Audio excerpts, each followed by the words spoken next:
Welcome to Traders Galaxy, and today we're going to talk about the new Red Star Dinoborgs that are coming out. We're going to have a look through some of the cards and just talk about some of the design decisions I made when creating the Dinoborgs and look through some of their rules. So hopefully you enjoy this video. Okay, so these are the Red Star cards. These are the digital versions that I printed out and created just from the files that I have. People with the pre-order that will be receiving the Red Star Nations set will actually get proper hard copy manufactured cards. But I thought it's a good opportunity for a video to just have a quick talk through some of the decisions around the Red Stars. Now, for those that don't know, the Red Star Nations are the 10th bot war faction, I believe. They're part of what I call the core faction of 10 factions. They are based on 1980s Soviet-style countries, and what's happened is that the background is that an alien force called the Overlords have actually landed on Earth to get DNA for to mutate creatures for their gladiatorial battles back on their home planet, and they happen to land at near the Red Star capital, and some of their creatures have been using the Red Star capital as a sort of training ground against the Red Star forces. Now, the Red Star forces weren't really an ally of the democracy forces, which is sort of like your present day United States. And so when they had been invaded by Atlantica, Red Star was relatively untouched, but obviously that changed when the Overlords arrived. Now, the Overlords use a chemical called a green ooze, which is a naturally occurring chemical on their home planet, which has the properties to mutate DNA into different creatures and cross different creatures. And Red Star Commandos actually stole some of this green ooze, and they've managed to use it on Earth's ancient dinosaur DNA in order to grow their own creatures to combat the alien Kaiju.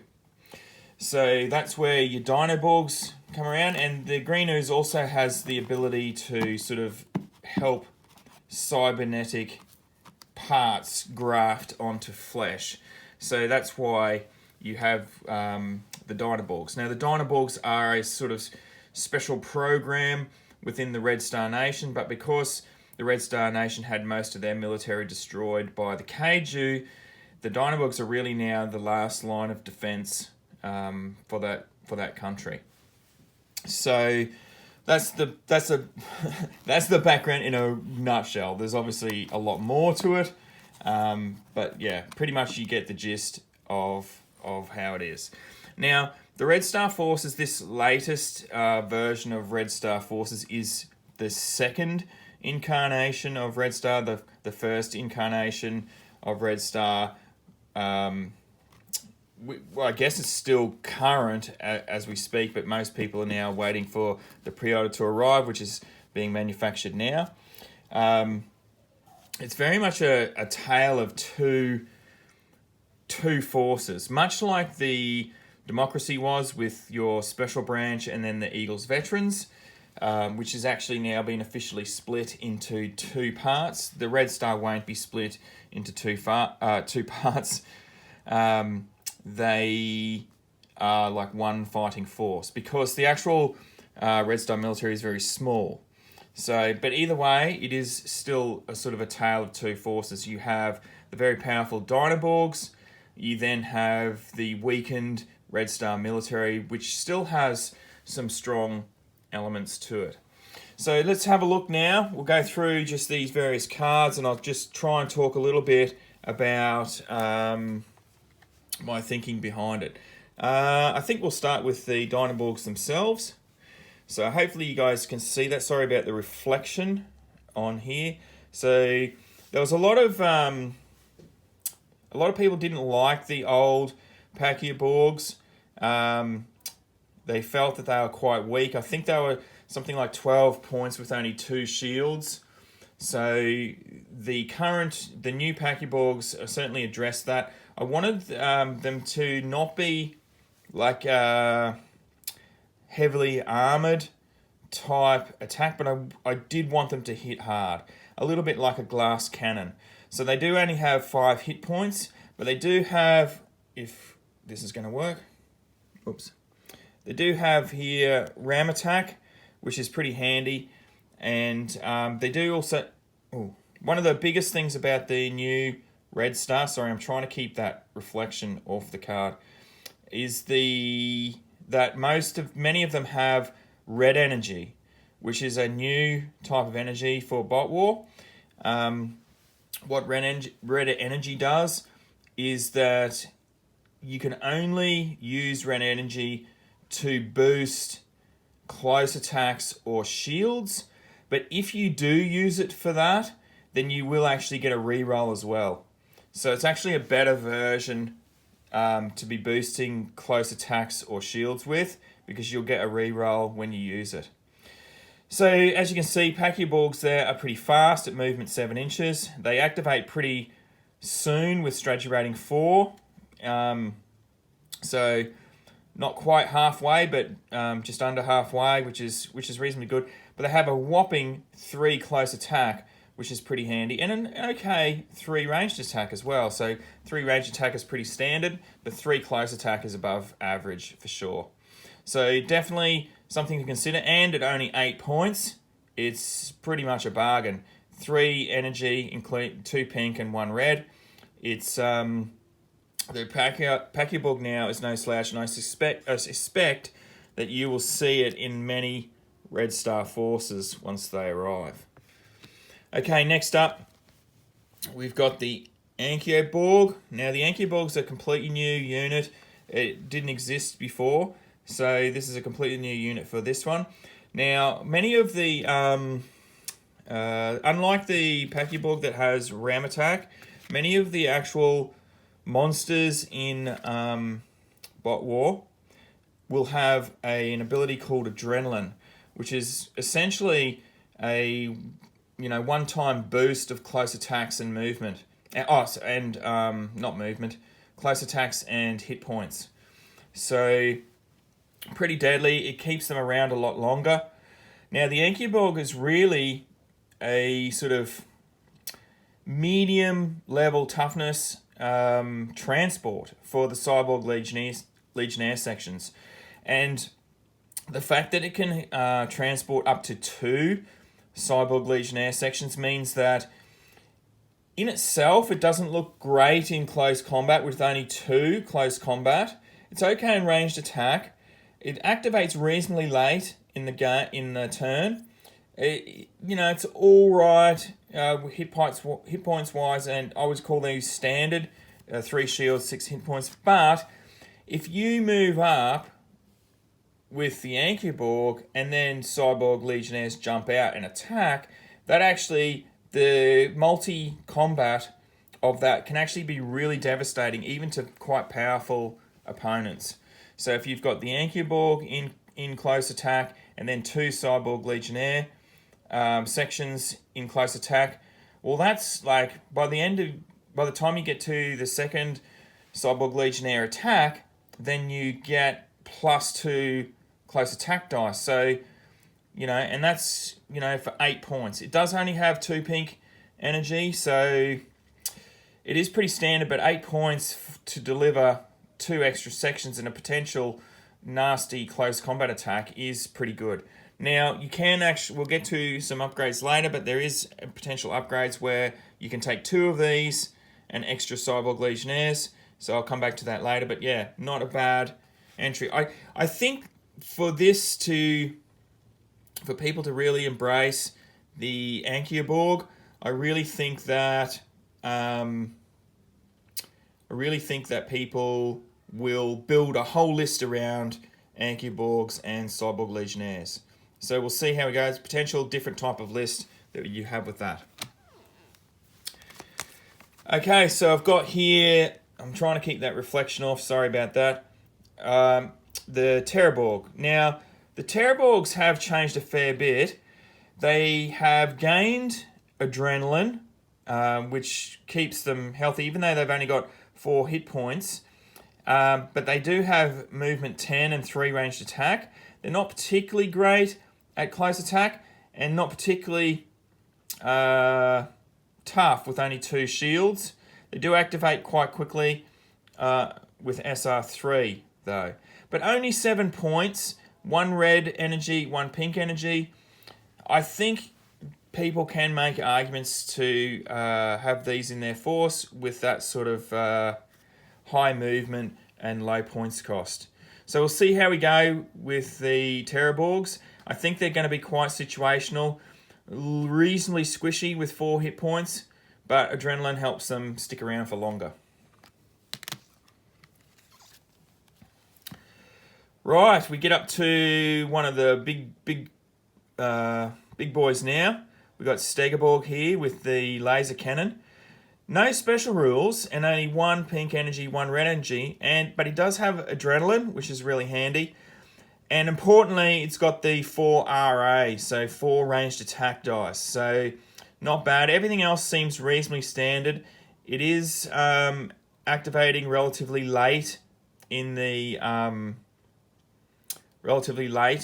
turn with strategy rating 8, but it does have 3 close attack, which is pretty much standard across most of the larger Dinoborgs now, which is above average. So 17 points for 4 RA is not too bad. I think it might be. It's not the cheapest 4 RA you can have, but it's certainly the cheapest for the toughest you have. Because I think Dark Angel is cheaper, but she's only got 5 hit points and doesn't have adrenaline. So yeah, I think we'll see Stagerborg in a lot of lists, especially in Red Star lists that want that extra shooting with 4 RA. Next up, we have the Raptorborg. Now, the Raptorborg, once again, is not actually changed that much from the previous version of the Raptorborg. In fact, I think it gained a point. I think they were only like 5 points before. But it does actually now have 1 red energy and 1 pink energy. It still has the limited ammo that it had last time. It still has 4 hit points. Close attack 2's not so bad on 6, especially with the red energy, if you couple that with the red energy. And it does activate quite soon.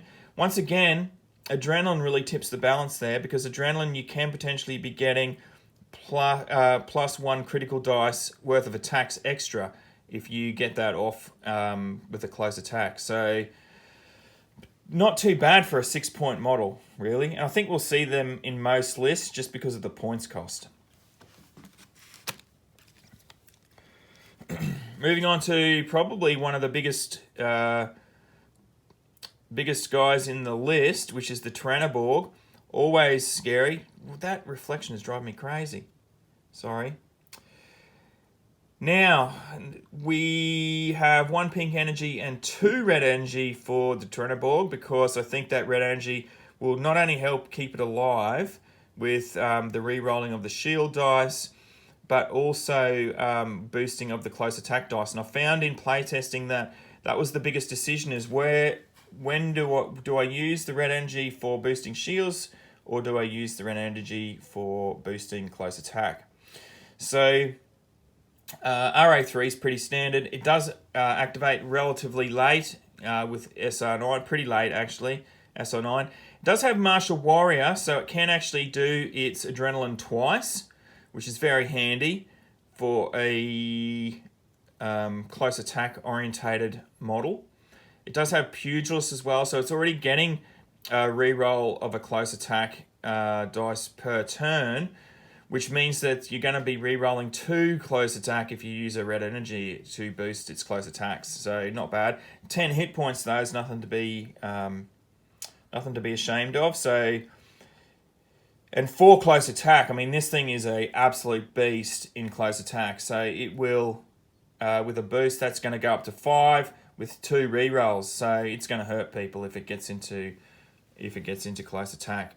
So I think once again, the thing that may discourage people is the price of 21 points.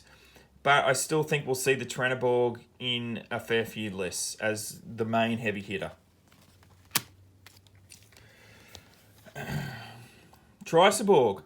Now this was a weird one. It actually is, I think this is actually quite cheap. And once again, that reflection is driving me crazy. It's 14 points, 1 pink energy, 1 red energy. So it's probably underpowered, if anything. But you got that low price tag of 14 points for it. It activates the latest in the round at SR10, so it's going last, basically. It's pretty slow, movement 6, RA3's normal, CA3's above average, but same as most other Dinoborgs.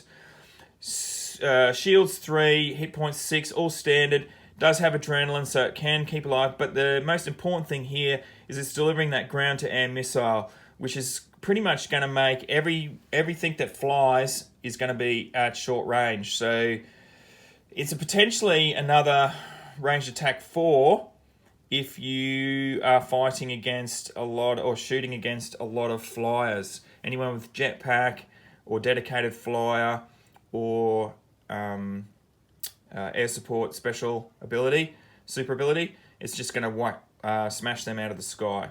So I think we'll see the Tricerborg in a fair few lists just because of that ground-to-air missile. It completely shuts down any air attack type models, which is really handy.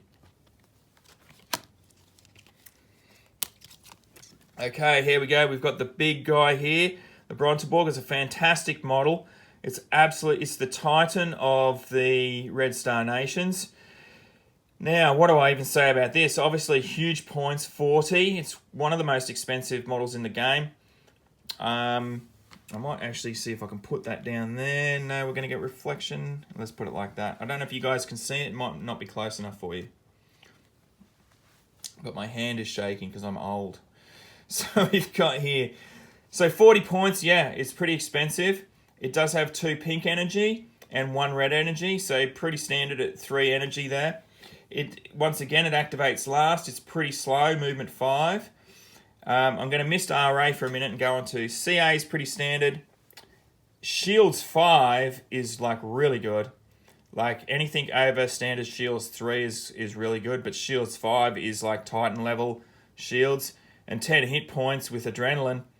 Wow, yeah, that's really good.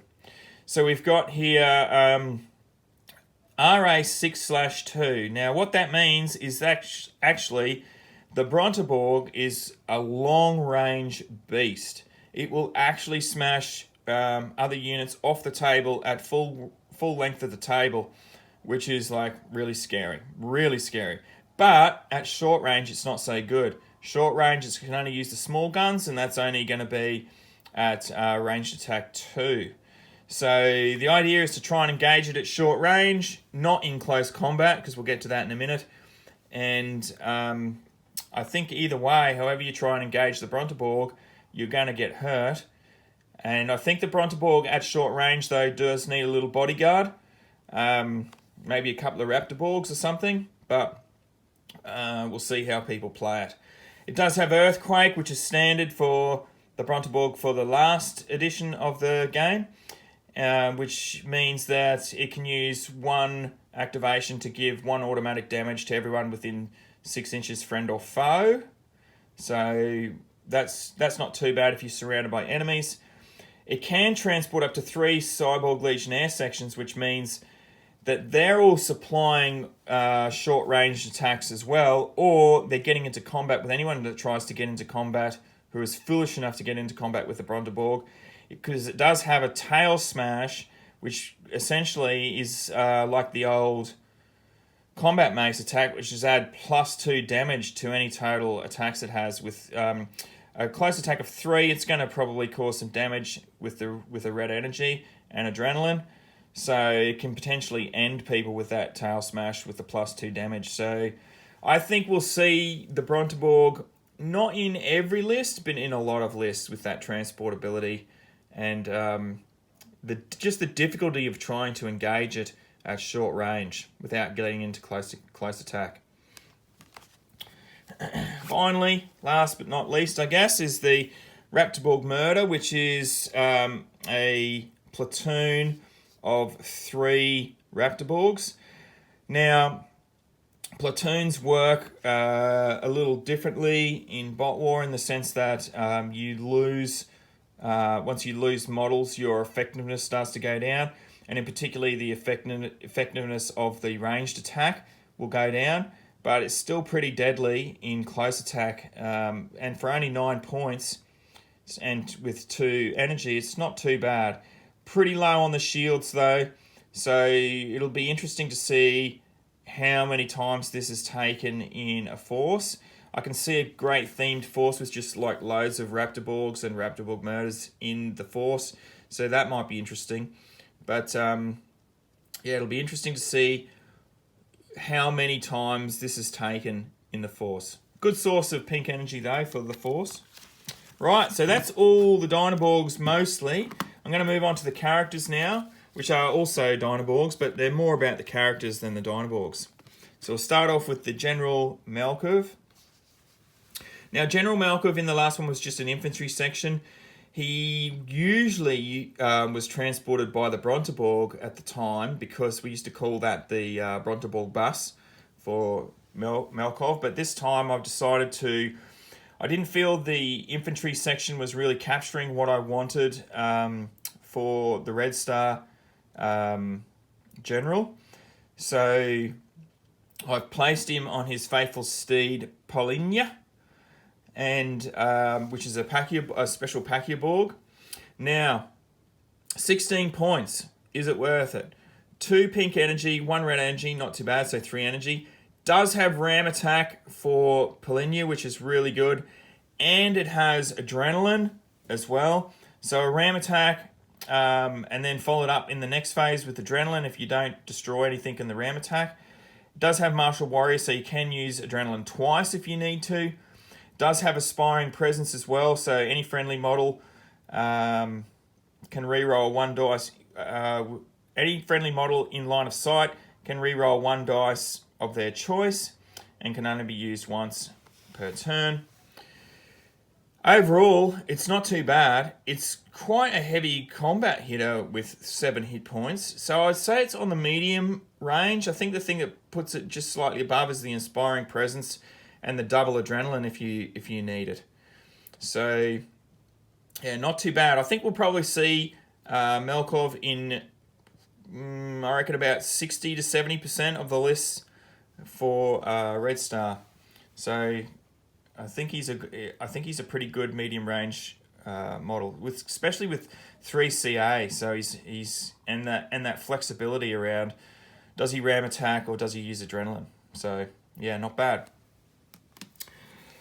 Last of the Dino types, but this is Colonel Yuri. Now, Colonel Yuri, once again, was also a infantry section, but now it's mounted on a extra big Terra Borg. So his flamethrower is pretty cool. So, and his movement of 10 is like pretty amazing, and his strategy rating is pretty good. So strategy rating 2, which means he's activating like really fast in the turn. Movement 10, which means he's going to get places really quickly. 3 RA's okay, it's like standard. 3 CA is above average for the Dinoborgs. Shields 3, standard. Hit points 6, standard. Adrenaline's going to be where this shines. So, once more, he has aspiring presence as well. So, we may see Yuri taken more than Markov, but it just depends on the points.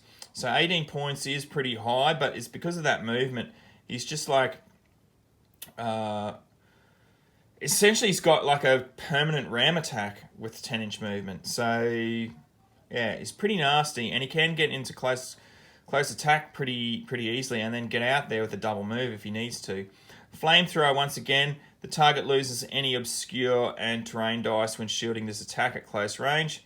So yeah, he has the movement to get around, and he has the RA with the any pink energy boosts to do the to get 4 dice on that, and no one's getting any obscure or terrain. So he's certainly gonna he's basically a battery hunter, and he can just take down batteries in one hit. So pretty nasty. I think we'll see him in a fair few lists. Okay, so that's all the Dinoborgs. We're going to move on to what I call sort of your regular Red Star forces now, and there's only a few of those really, because they've been pretty much damaged a lot. But some of them are quite good, like here the Vezdikod, 9 points, 2 energy. Now these won't have red energy because, yeah, they're not Dinoborgs. They don't have that anger issues. So, but the Vezdikod is like solid. It remains reasonably unchanged from before. I think it has artillery support. It has artillery support now, which it didn't have before, for pretty much a point cheaper. Heavy caliber guns, just like amazing though. And it actually has ranged attack 3. So even if heavy caliber gun fails, it's still got a decent ranged attack. Whereas before I think it went down to 2. But heavy caliber gun is allowing for a one-time roll of 6 ranged attack dice, which is like really devastating. So it just unleashes with that gun, and you know, that coupled with artillery, that could be really nasty.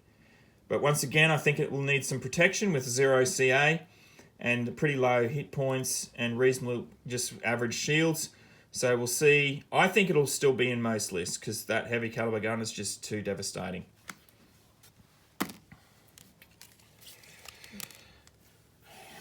Right, the J12 Firewolf. Now that'll be interesting how many Firewolves are taken.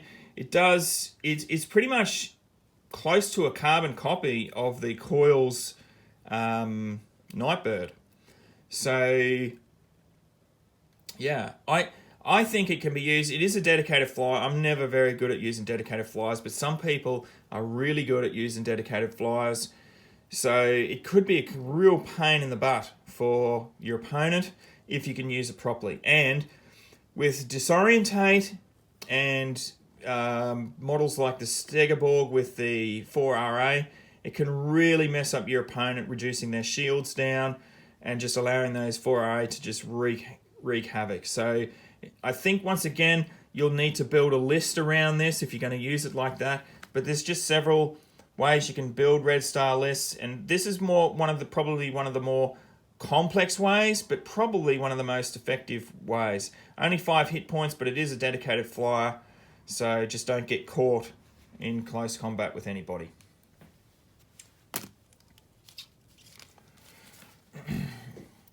We have the H11 Gunship, quite famous.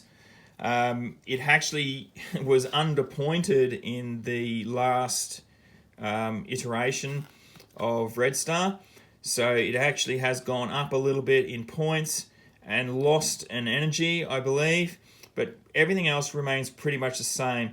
It still has Jetpack, which has changed now. You need 2 energy to do the 3rd move. Jetpack is an extremely powerful ability, so that it sort of got nerfed a little bit to bring everything back into balance. But Target Matrix is just brutal. It essentially it's like ground-to-air missile, but for everything. It makes everything count as short range, which means that you can boost the whole table. You can get 4 RA with that and move around. It is still really, really deadly, and I suspect we'll see the H11 Gunship in most Red Star forces still. So here we have the new Cyborg Legionnaires. Now they're not that different from the previous edition of the Cyborg Legionnaires, but I think with the Anki Borg and the focus on them, you're going to probably see them taken more. These are just sections, but they're not too bad in shooting. At 3 RA for 6 points is pretty good. The 1CA is going to be better if you put red energy on these instead of pink. So you might need to swap some around in the power-up phase 2 shields, 4 hit points, not too bad. But the Obscure really makes a difference, bringing those shields up to 3 against range attacks. So it activates pretty quickly as well with SR3. So I think these stacked up in combat from an Anki Borg are going to be pretty nasty. And they're cheap enough to get a few in there and not really matter if one goes down. So finally, also having them as adrenaline, I mean, that's pretty good as well. It's like essentially you could boost those hit points up to 6 if you needed to.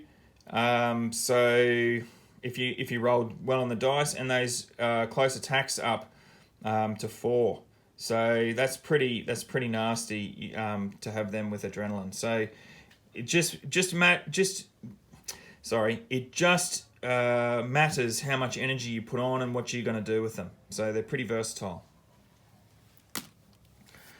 Finally, we have here OYH46, which is sort of like a special version of the Cyborg Legionnaires. He's sort of a self-aware Cyborg Legionnaire. So, I mean, look at that SR. SR1 is like really handy. He's activating. He's still got Obscure. He's still got most of the other, but he has got CA2, so he's stronger, and he already has that red energy, so you don't really need to swap that around. He's only 1 point more, so I think we'll probably see this guy taken where there's that spare point, this guy taken over the Cyborg Legionnaires. So, yeah, I think it's going to be pretty... I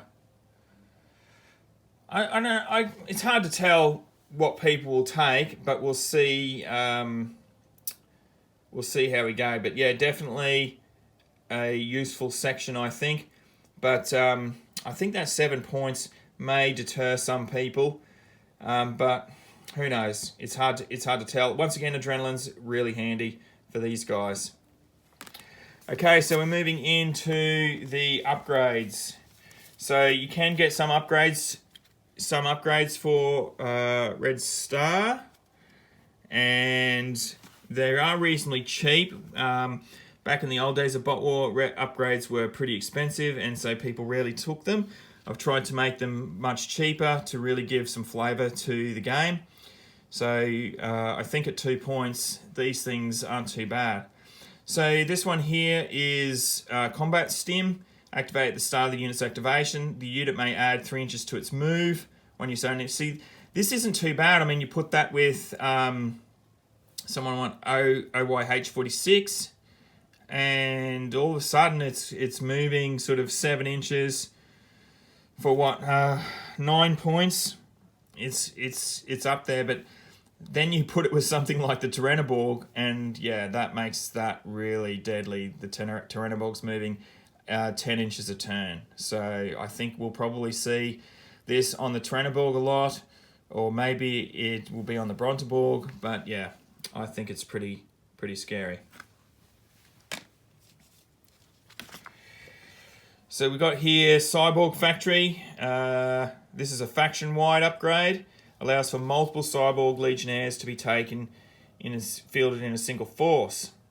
So sometimes in Bot War, there's always this thing about how like a spamming units. I don't really like spamming units, but in this case, I have allowed this 3-point upgrade, and you can take as many Cyborg Legionnaires as possible. And this is all sort of part of that Anki Borg type list of transported units. So it's just a little tax, I guess, on those spamming those type of units. So it's just a different design take on list writing to put in an upgrade like this to make it clear to people that they can take extras if they take this little tax.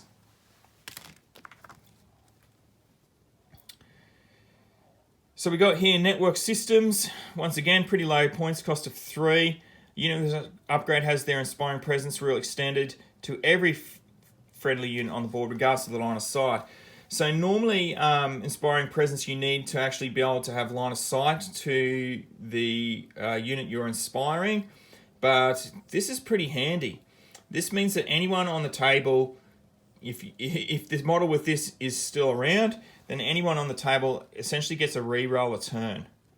So, yeah, pretty handy. As in one reroll, you got to choose. So it's not terrible that every unit gets a reroll, but every unit has a potential reroll if you need it. And that you don't know how handy that comes in the game of Bot War, just to get that reroll, because there's always that time you're going to roll a blank, and I've seen blanks turn to 3s, and that's pretty terrible when you're on the receiving end of that. Okay. Finally, we have here Red Glow. Now, Red Glow is pretty hefty at 7 points. The unit with this upgrade has 2 additional red energy points. These red energy points are not part of the overall pool and are specific to the unit with this upgrade. So, essentially, this is 2 red energy. So, that's why it's 7 points. Because red energy is giving extra rerolls to close attacks and shields. So it's just really bumping up the capacity for the unit with this upgrade to take damage and deal out damage in close attack. So I don't know whether we'll see this too much unless someone builds a list around combat units, in which case I think this would be a no-brainer to put on.